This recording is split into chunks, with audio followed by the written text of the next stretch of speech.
কারণে। কিন্তু আমরা বর্তমান যুগে তো প্রেমের বাজারই উঠছে সব জায়গায়। ফেসবুকে প্রেম, মেসেঞ্জারে প্রেম, ইমোতে প্রেম, হোয়াটসঅ্যাপে প্রেম,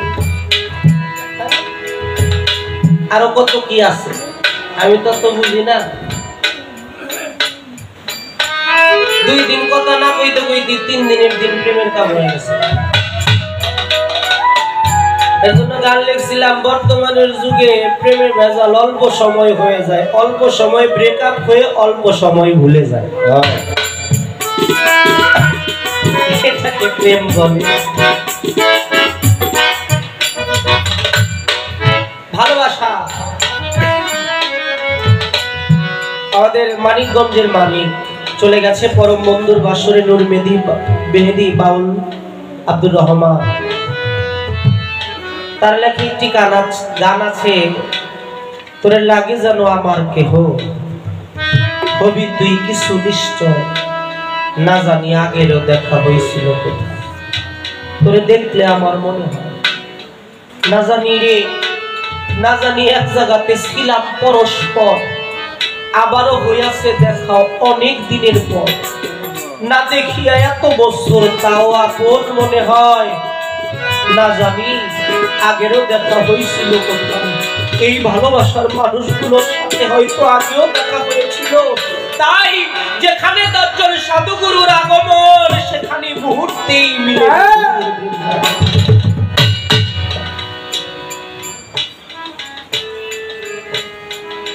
এই ভালোবাসা আল্লাহ রসুলের কাছে গিয়ে এক সাহাবা জিজ্ঞেস করতেছে, হুজুর হাসর হবে কবে?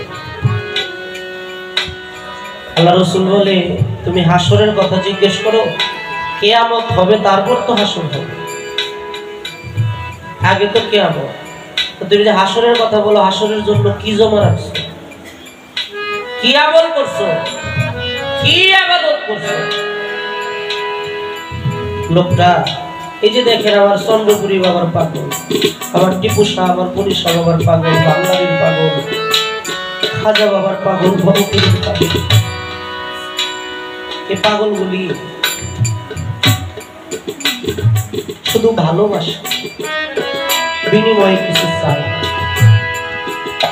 মাওলানা জালালউদ্দিন রুমির কাছে এক ব্যক্তি বলেছিল, আমি আপনাকে ভালোবাসি। জালালউদ্দিন রুমি বলল, তুমি কি ভালোবাসার সংজ্ঞা জানো, ব্যাখ্যা জানো? ভালোবাসা শব্দের অর্থ কি জানো? বলে, হুজুর আমি জানলেও হয়তো আমার জানাটা ঠিক না, আপনি যদি দয়া করে বলতেন। ভালোবাসার শব্দের অর্থ হলো ইচ্ছার বলিদান দেওয়া। তুমি যাকে ভালোবাসো সেই ভালোবাসা মানুষটার জন্য জীবনের কয়টা ইচ্ছা তুমি বলিদান দিয়েছো? কই, তুমি তো কিছুই বলিদান দিতে পারো না, কেমন ভালোবাসো? ওই ব্যক্তি বলতেছে, হুজুর, 2 চোখের পানি ছেড়ে দিয়ে বলতেছে, হুজুর কবে কিয়ামত হবে, কবে হাসর হবে? আর হাসরের জন্য আমল করতে হয়, ইবাদত করতে হয়, বন্দেগী করতে হয়।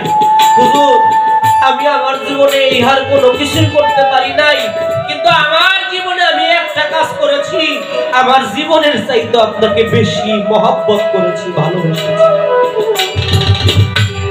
আল্লাহ রাসূল বলল, তোমার জন্য এইটুকুই যথেষ্ট, জানো যে যাহাকে ভালোবাসে বিপদকালে বিধান কালে সেই থাকবে তাহার পাশে। এর জন্য যুগে যুগে ভালোবাসার জয়গান, প্রেমের জয়গান মহামানবরা করে গেছে। সাম্যের গান গেয়ে গেছে, প্রেমের গান গেয়ে গেছে, মানবতার গান গেয়ে গেছে। হিংসা অহংকার মানুষে এই হিংসা অহংকার সবকিছুই ভুলে গেছে একমাত্র টিপু শাহ বাবার মতো যারা আল্লাহর ওলি আউলিয়া, তারা প্রেমটাকেই বলে বলেছে, প্রেমের ঊর্ধ্বে আর কিছুই নাই। এই আদমকেও আল্লাহ নিজের প্রেম ভাবে, প্রেমের প্রকাশ ঘটাতে, প্রেমের প্রতিষ্ঠিত করাতে, প্রেমকে প্রতিষ্ঠিত করাতে আদমকে আল্লাহ সৃষ্টি করেছে একমাত্র আদমের সাথে প্রেম ও লীলা খেলবে বিধায়।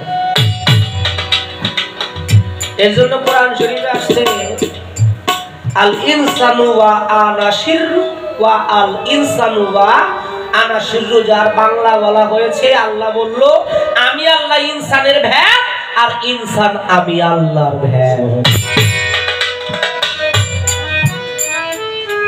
তাই বাবা আদমের উপরে কিতাব নাজিল হয়েছে 10টা, সেই কিতাব এখন নাই কে? এখন যদি কই এই কিতাব নাই, এইটা কইল কেনা? আদমের কথা যদি কিতাবে না থাকতো আমরা আদমরে চিনতাম? পবিত্র কোরআন শরীফে 114 সূরা 65টা আয়াত হযরত আদম আলাইহিস সালামকে নিয়ে ফুরকানের মধ্যে আল্লাহ পাক আল্লাহর নবী তার মাধ্যমে এসেছে। তাহলে যেখানে আসছে 65টা আয়াত, এখানে কি আদম নাই? তাহলে এমন কেমন কথা যে আদমের কিতাবগুলি বাতিল হয়ে গেছে, এই সব কথা বলাটা উচিত না। অবশ্যই আদমের কিতাব আছে, আদম যেখানে আদমের কিতাবও সেখানে। এইটাই তো কোরআনকে দুই ভাগে, আমার কথায় কি বিরক্ত হচ্ছে? কোরআনকে দুই ভাগে বিভক্ত করা হয়েছে, একটা হলো মন্তেক আর একটা হলো নাতেক। যেটা আল্লাহর রাসূলের প্রতি নাজিল হয়েছে জিবরাইলের মারফতে, এটাকে নাজিলকৃত নাতেক কোরআন বলা হয়। আর যেই কোরআন আল্লাহ নিজে সাত করে বানাইছে, এই যে মানব দেহটা, এইটাকে বলা হয় মন্তেক। এটা হলো জিন্দা কোরআন, সবাক কোরআন। এই কোরআনে যদি ওই কোরআন পড়ে তাহলে পড়া হয়। এর জন্য বলা হয়েছে মানুষ থেকে খোদা বজো, এই মন্ত্রটা কে দিয়েছে? মানুষ বজো কোরআন খুঁজো, পাতায় পাতায় সাক্ষী আছে। তাই অবশ্যই আসমানি কিতাব 104 খানা, তার মধ্যে 4টা বড় আর 100 খানাই চূড়ান্ত কিতাব হিসেবে আল্লাহ রাসূলের প্রতি যে সৃষ্টিকুলের প্রথম এবং সৃষ্টিতে সবার শেষ নবী হয়ে আসছে, সেই নবীর কাছে চূড়ান্ত কিতাব পাঠিয়েছে। এটা হলো আল কোরআন। এই কোরআনের মধ্যে সবকিছু, এই কোরআনটা ধরলেই সব কোরআন পেয়ে যাবেন। আর যদি হাকিকতের কোরআন বুঝতে চান তাহলে আমার টিপু শাহ বাবার মতো একজন আল্লাহর ওলির কাছে মাওলানা জালালউদ্দিন রুমি, তিনি বলছে কোরআনের যে মূল সারমর্ম মগজ, এটা আমি উঠায় নিয়ে গেছি, কিছু হাড্ডি মাংস রেখে গেলাম। এখন আমরা হলো হাড্ডি খাওয়া মানুষ, আমরা কোরআনের মূল সারমর্ম বুঝবো। এর জন্য কোরআনের সারমর্ম বুঝতে গেলে যাদের ঘরে কোরআন নাজিল হয়েছে ওই ঘরওয়ালার কাছে গিয়ে কোরআনটাকে বুঝতে হবে। এই তো একটি কথা। আরো আমার দরদি আদম শফিউল্লাহর 4টি নাম চাই। একটি হলো আবু মোহাম্মদ শফিউল্লাহ, আর একটি হলো আলা মুস্তাফা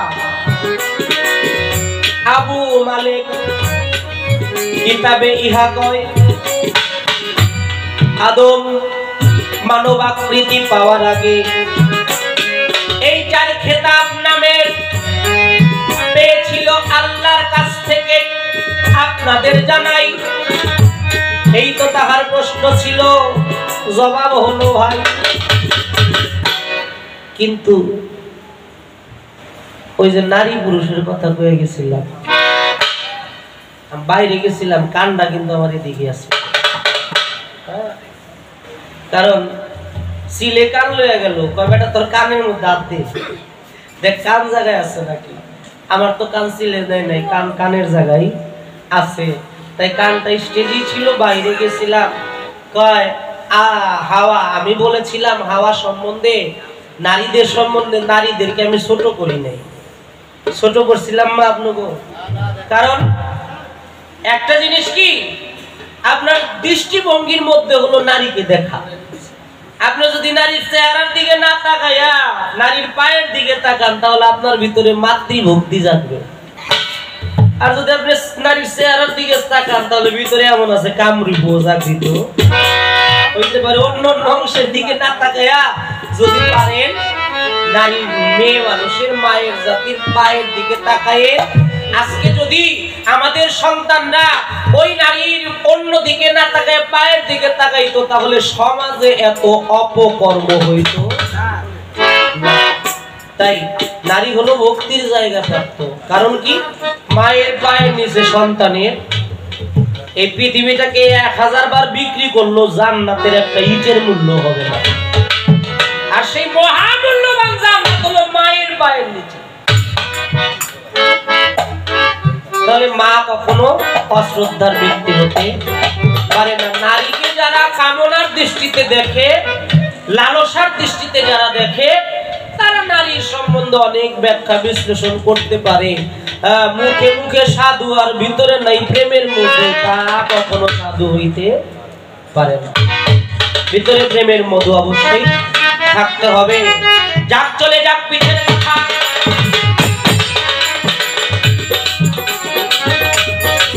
প্রশ্ন করবো নাকি? আরো প্রশ্ন আছে?